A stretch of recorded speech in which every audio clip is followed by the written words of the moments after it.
कैसे हैं फ्रेंड्स। आशा करते हैं कि आप लोग अच्छा होंगे। तो आप लोगों के लिए एक नई खबर दिखाने वाला हूं कि जो रेलवे ग्रुप डी में 10वीं पास को लागू किया गया है उसको लेके, और हम आपको ये भी दिखाने वाले हैं कि रेलवे में जो 64,000 वैकेंसी की बात कही जा रही है, अब क्या 64,000 वैकेंसी आएगी और कितने पदों पे आने वाली है, तो उसके लिए हम लोग बात करने वाले हैं। आईटीआई वाले क्या करना चाहिए, आईटीआई वालों के लिए जो भी बेस्ट सोल्यूशन हो सकता है वो आज की वीडियो में बात कर रहा हूँ।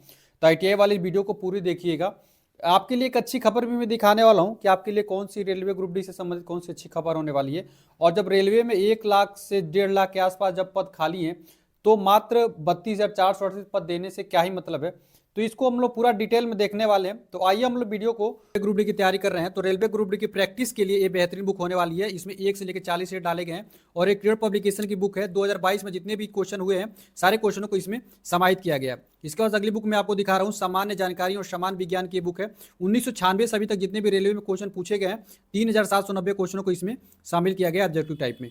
इसके बाद अगली बुक आपको दिख रही है सामान्य ज्ञान की, और इसमें पूरा एनसीईआरटी पैटर्न पे आधारित है। और रेलवे में एनसीईआरटी पैटर्न से सवाल आते हैं एनसीईआरटी की बुक से, तो नवीनतम पैटर्न पे आधारित ये बुक है। उसके बाद हम अगला बुक दिखा रहे हैं आपको मैथ के लिए, क्वेश्चन की आपके मैथमेटिक्स से बुक दिखा रहा हूं जिसमें 10,000 क्वेश्चनों को ये शामिल किया गया इसमें। और 1996 से अभी तक जितने भी पेपर हुए हैं, चाहे एलपी हो, टेक्नीशियन हो, ग्रुप डी हो, आरआरबी, एनटीपीसी हो, सारे क्वेश्चनों को इसमें शामिल किया गया है। उसके बाद से आपको ये रीजनिंग की बुक दिख रही है क्रेड पब्लिकेशन की, इसमें 8,700 क्वेश्चनों को ऑब्जेक्टिव टाइप में शामिल किया गया। ये भी LP, group D, technician, RRB, NTPC, RRB, JE जितने भी क्वेश्चन आए हैं 1996 से अभी तक सारे रीजनिंग के क्वेश्चनों को इसमें डाला गया है। तो इन बुकों को लीजिए और रेलवे ग्रुप डी में अपना एक सीट पक्का कीजिए। ग्रुप डी में एजुकेशन क्वालिफिकेशन से लेके एक बहुत बड़ी अपडेट कल रेलवे मंत्रालय के द्वारा दी गई थी, और आप डेट देख सकते हैं, कल ही की डेट में रेलवे मंत्रालय के द्वारा नोटिस दी गई थी। और इसमें ये बोली गई थी कि हम जो आईटीआई को पहले लागू किए थे, अब हम आईटीआई को हटा के केवल योग्यता जो है वो 10वीं पास रख देंगे। यहाँ पे आप लोग देखेंगे CN level 01 recruitment will be, यानी आगे वाली भर्तियों में जो भी रेलवे ग्रुप डी जो भर्ती होगी उसमें 10वीं पास आईटीआई, या मतलब 10वीं पास होना चाहिए, या आईटीआई होना चाहिए, या इसके इक्विवेलेंट यानी उसके समकक्ष कुछ भी अप्रेंटिस होना चाहिए जो कि एनसीवीटी से क्या होना चाहिए, अप्रूव्ड होना चाहिए। तो सबसे बड़ा सवाल यही आ रहा है कि 2019 में आप लोग यहाँ पे देख सकते हैं, 2019 में से ये लगातार यही बोल रहे हैं कि अगली बार जो रेलवे ग्रुप डी की भर्ती आएगी हम उसमें आईटीआई को लागू करेंगे। और इसकी वजह से हो गया, जो मतलब लाखों ऐसे स्टूडेंट हैं जिन्होंने आईटीआई इस होप में कर लिया कि रेलवे में हम ग्रुप डी के पोस्ट पे तो एटलीस्ट लग ही जाएंगे, और रेलवे में ग्रुप डी के चक्कर में उन्होंने काफ़ी लाखों लाखों रुपया खर्च भी कर दिया है। और रेलवे अचानक आके कह देती है कि हम रेलवे में ग्रुप डी के पोस्ट के लिए आईटीआई को हटाते हैं और केवल 10वीं पास रखते हैं। चलिए ठीक है, 10वीं पास आपने रखा है, लेकिन आईटीआई वालों को क्या करना चाहिए और आपने आईटीआई वालों को इतना मिसलीडिंग क्यों किया। तो आइए हम एक चीज़ और आपको दिखाते हैं। देखिए ये लोग अब शुरू से ही क्या दिखा रहे थे आपको भी, जब मैं न्यूज इसको कवर कर रहा था तो ये भी खुद आपके 1 से 2 महीना पहले ये लगातार यही आप नोटिस दे रहे थे, attention educational qualification for railway job in level 1। अब यहाँ पे जब इसको देखते हुए लड़के के मन में क्या आ रही थी कि आप यहाँ पे खुद देख लीजिएगा, सब कुछ लिख रखे हैं इन्होंने। Level 1 for primary civil engineering, mechanical, electrical, signal, telecom department and in the catering wing of railway, 10 pass plus national apprentice certificate by national council for vocational training, 10वीं पास प्लस आईटीआई, यानी कि 10वीं पास के साथ साथ ये लोग ITI को लागू कर रहे थे सेफ्टी कैटेगरी में। और ये लोग खुद ही दे रहे थे नोटिस, रेलवे मंत्रालय के द्वारा खुद से नोटिस आ रही थी। और जो लोग हमसे जुड़े हुए हैं लगातार, मैं इस चैनल के माध्यम से आप लोगों को दिखा रहा था कि ये लोग रेलवे ग्रुप डी के पदों पे जो सेफ्टी कैटेगरी में है उसमें ये लोग, जैसे मैकेनिकल हो गया, सिविल हो गया, इलेक्ट्रिकल हो गया और कैटरिंग हो गया, इन सब में डिपार्टमेंटों में आईटीआई को लागू करेंगे। और लड़के क्या थे कि तो मतलब मन से एकदम तैयारी भी कर रहे थे, लेकिन रेलवे की तरफ से खुद ऐसी गलती की गई और लास्ट टाइम में आके जो किया गया है वो बहुत ही गलत किया गया। लास्ट टाइम में आके क्या किया इन्होंने कि 10वीं को केवल लागू कर दिया, आईटीआई वालों के साथ बहुत एक तरीके से गलत कर दिया। तो अब आईटीआई वालों के साथ साथ अब 10वीं पास वाले जितने भी लोग हैं इनको सबको मिलके क्या करना चाहिए, एक साथ आना चाहिए। और जिस तरीके से इन्होंने आपको क्या किया है कि हटाया है, आईटीआई को हटाया है, उसी तरीके से रेलवे अब ये भी भर्ती को क्या कर दे, बढ़ाए। और देखिए जिस तरीके से आप लोगों ने ट्वीट किया, सब लोगों ने मिलजुल के एक रहे, तो रेलवे भर्ती को बढ़ाने के लिए एकदम निश्चित आ जाएगी कि उसको भर्ती बढ़ानी चाहिए। आईटीआई को उसने बढ़ाया ही है। देखिए जिस तरीके से उसने आईटीआई को हटाया है उसी तरीके से अगर आप सब लोग मिलजुल के रहेंगे तो निश्चित तौर पर भर्तियां बढ़ेंगी, और भर्तियों बहुत ज़्यादा बढ़ने के चांस है। और इस बार भर्ती बढ़ के कम से कम 64,000 से ऊपर तो होनी ही चाहिए। आपको मैं दिखा रहा हूँ पेपर की कटिंग, और इस पेपर की कटिंग में आप खुद देखिए कि जनवरी में निकली रेलवे भर्ती रेलवे ग्रुप डी की भर्ती। और यहाँ पे देखिएगा, यहाँ पर रेलवे के अधिकारी खुद बोल रहे हैं कि 1 लाख से ज्यादा पद रिक्त है। रेल अधिकारियों की माने तो अभ्यर्थियों को 32,000 पदों पर भर्ती आने से परेशान और निराश नहीं होनी चाहिए।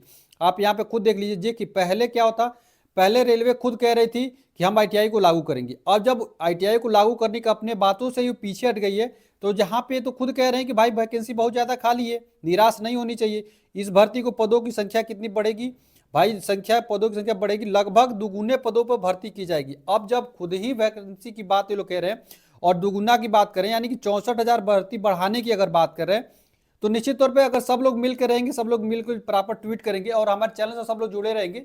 हाँ, क्या सर ट्विटर कैंपेन फिर से चलाना है। देखिए, जब तक भर्ती नहीं आती तब तक हम लोग लगे रहेंगे, तो निश्चित तौर पे भर्तियां बढ़ने के चांस है। यहाँ पे एक चीज और आपको दिखा रहा हूँ, देखिए ग्रैंड टोटल। अब जो वेस्टर्न रेलवे, जो सबसे पहले जो नोडल रेलवे है वेस्टर्न रेलवे, इसने जब शुरू में दिया था कि 18,785 वैकेंसी हमारी वेस्टर्न रेलवे में खाली है, लेकिन रेलवे ने इसमें भर्ती कितनी दी है, मात्र 4,672। अब सोचिए यहीं पे 4 गुना कम भर्ती दिया है, और सब भर्तियों पे सब कुछ वैकेंसी दो भाई। आपने जो किया, हमने मान लिया कि आपने आईटीआई को हटा दिया, कोई बात नहीं, आईटीआई वाले दुखी इस बात से नहीं होंगे कि आपने हटा दिया, दुखी इस बात से है कि आपने वैकेंसी को 32,000 ही रखा। अगर आप वैकेंसी को बढ़ा देते हैं और वैकेंसी को बढ़ा के अगर 64,000 से 1 लाख के बीच में ले जाते हैं तो कोई भी दिक्कत नहीं है, आईटीआई वाले आपको मेहनत करके निश्चित तौर पे सिलेक्शन हो जाएंगे। लेकिन अगर इस तरह की गलती करेंगे, जैसे कि आप 2018 में देखेंगे, 2018 में जो 64,000 के आसपास वैकेंसी आई थी, उसमें भी आईटीआई की बात की गई थी, लेकिन उसको हटा दिया गया। फिर उसके बाद से जो फिर 2019 में वैकेंसी आई, 2019 में भी आईटीआई के लोग बात कह रहे थे, लेकिन फिर हटा दिया और 1 लाख वैकेंसी पे फिर से ये लोग भर्ती करा लिए, और आईटीआई वालों को बोल दिए कि हम वैकेंसी अगली बार से जो है ना कराने वाले हैं। तो यहाँ पे भी आईटीआई वालों के साथ गलत हो गया, और यहाँ पर भी आईटीआई वालों के साथ अगर वैकेंसी नहीं बढ़ाओगे तो फिर यहाँ पे भी गलत हो जाएगा भाई। वैकेंसी अगर 1 लाख से ज्यादा रहेगी तो आईटीआई वाले भी आसानी सिलेक्शन हो जाएगी। देखिए, मोस्टली मैं इतना जानता हूँ कि जो भी आईटीआई करते हैं, मान लीजिए उसमें 10% छोड़ के, जो हायर क्वालिफिकेशन करने के बाद से आईटीआई कर लेते हैं, तो उन लोगों को छोड़ दिया जाए ना, 90% ऐसे स्टूडेंट हैं जो बहुत नॉर्मल फैमिली से आती हैं, हमारे जैसे गरीब फैमिली से भी लोग आते हैं, और इनको भी एक होप लगी रहती है कि रेलवे ग्रुप में मुझे सिलेक्शन लेना है। तो रेलवे को खुद जिम्मेदारी लेनी चाहिए कि अगर आईटीआई अपने हटाया है तो जो वैकेंसी खाली है उस वैकेंसी पे तो भर्ती तो लाओ। अब यहाँ पे मैं एक चीज और आपको दिखा रहा हूँ, Akhil Bharatiya railway mains federation की तरफ से जो इनको ऑफिशियल लेटर दिया गया था, तो उस लेटर में देखिए क्या कही गई थी। तो आप उस लेटर को अगर देखेंगे ना, तो यहाँ पे आप उस लेटर को देखिए, और यहाँ पे साफ तौर पे लिख दिया गया है कि यह आंकड़ा पहले से आकी गई 75,000 रिक्तियों की आवश्यकता से बिल्कुल विपरीत है। यानी कि जो 32,438 पदों पर रेलवे ग्रुप डी में भर्ती कर रहे हैं, तो उसमें अखिल जो यूनियन है, वो यूनियन ये कह रही है कि भाई हमने तो 75,000 आंकड़ा आकी थी और आपने मात्र 32,438 पदों पर भर्ती क्यों दे रहे। ये तो गलत है, और ये सबसे निराशाजनक तस्वीर पेश करेगी, और संगठन को और रेलवे को भी एक तरीके से क्या करेगी, ये परेशान करने वाली सबक है, परेशान करने वाली चीजें हैं कि आप बहुत सारी प्रॉब्लमों का सामना करना पड़ेगा जब वैकेंसी उस हिसाब से नहीं आएंगी। तो अब यहाँ पे एक देखिए कि विभिन्न क्षेत्रीय रेलवे उत्पादन इकाइयों में 1.5 लाख से अधिक रिक्तियां मौजूद है। यह स्पष्ट है कि केवल 32,400 पदों पर भरना जनशक्ति संकट को दूर करने के लिए पर्याप्त नहीं है। आप सोचिए, अगर जितने कम वैकेंसी, जहाँ पे 1.5 लाख पद खाली है और यहाँ पे 32,000 को करेंगे, तो स्वाभाविक बात है तो गलत ही है, और जो अदर स्टाफ है उस पर ओवरलोड पड़ेगा।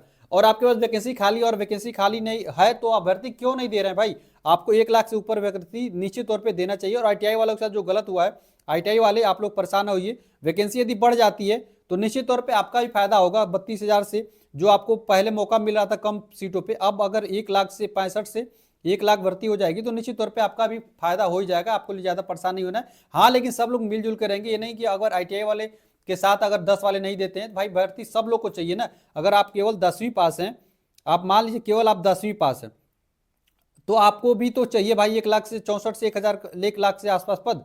तो आप लोग सब लोग मिलजुल के, 10वीं और आईटीआई वाले सब लोग मिलजुल के एक प्रॉपर ट्यूटिंग कैंपेन रखेंगे। तो उसके लिए आप लोग मेरे चैनल को सब्सक्राइब कर लीजिए, और व्हाट्सएप ग्रुप जो डिस्क्रिप्शन है उससे भी जुड़ जाइए। तो एक दिन जब मैं प्रॉपर टाइम रखूंगा और सारे यूट्यूब वाले टीचर जो हैं सब लोग मिलके, देखिए एक साथ मिले रहेंगे, तभी हम लोग सब मिलजुल के ही काम हो पाएगा। तो आप लोग चैनल को मेरे सब्सक्राइब कर लीजिए और बेल बटन को दबा दीजिए, जैसे ही अपडेट कुछ रहेगा तो मैं आपको वीडियो बनाकर नोटिस दे दूंगा। वीडियो अच्छी लगी हो तो वीडियो को लाइक करिएगा, और चैनल को तो जरूर सब्सक्राइब कर लीजिएगा। मिलते हैं अगले वीडियो में फ्रेंड्स, तब तक के लिए फ्रेंड्स जय हिंद।